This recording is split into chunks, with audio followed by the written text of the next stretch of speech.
पावसासंदर्भात एक महत्त्वाची बातमी समोर येते। राज्यात सध्या मुसळधार पावसाची शक्यता नाहीये। पुढील 4 ते 5 दिवस केवळ तुरळक ते मध्यम स्वरूपाच्या सरी कोसळणार आहेत। बंगालच्या उपसागरातील हवामान बदलामुळे पावसाने आता उघडीप दिली आहे। विशेषतः मराठवाडा, सोलापूर आणि विदर्भात पावसाची मोठी तूट जाणवतेय। 21 जुलैनंतर पावसाचा जोर काहीसा वाढण्याचा अंदाज हवामान विभागाने वर्तवला आहे। दरम्यान या संदर्भात IMDच्या हवामान तज्ञांशी संवाद साधलाय आमचे प्रतिनिधी सचिन जाधव यांनी। आपण पाहूया।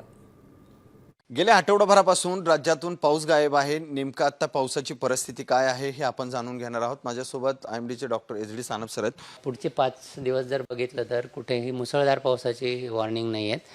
इथं जर आपण बघितलं तर पुण्याच्या घाटमध्ये रायगड, ठाणे, नाशिकचे घाटमध्ये अहिल्यानगर, संभाजीनगर आणि जालना या ठिकाणी वादळी पावसाची शक्यता आहे, परंतु तो सर्व दूर असेल असं नाही आहे। त्या जिल्ह्यामध्ये सुद्धा 1-2 ठिकाणीच अशा प्रकारची परिस्थिती असू शकते।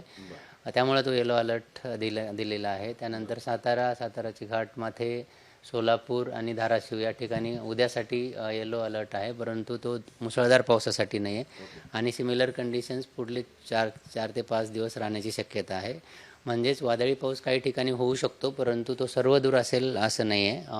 हलक्या ते मध्यम स्वरूपाचाच पाऊस महाराष्ट्रामध्ये होण्याचे चान्सेस आहे आणि तो सर्व दूर राहील असं नाही आहे। कॅमेरामन आदर्श कटकेसह सचिन जाधव, साम TV न्यूज, पुणे।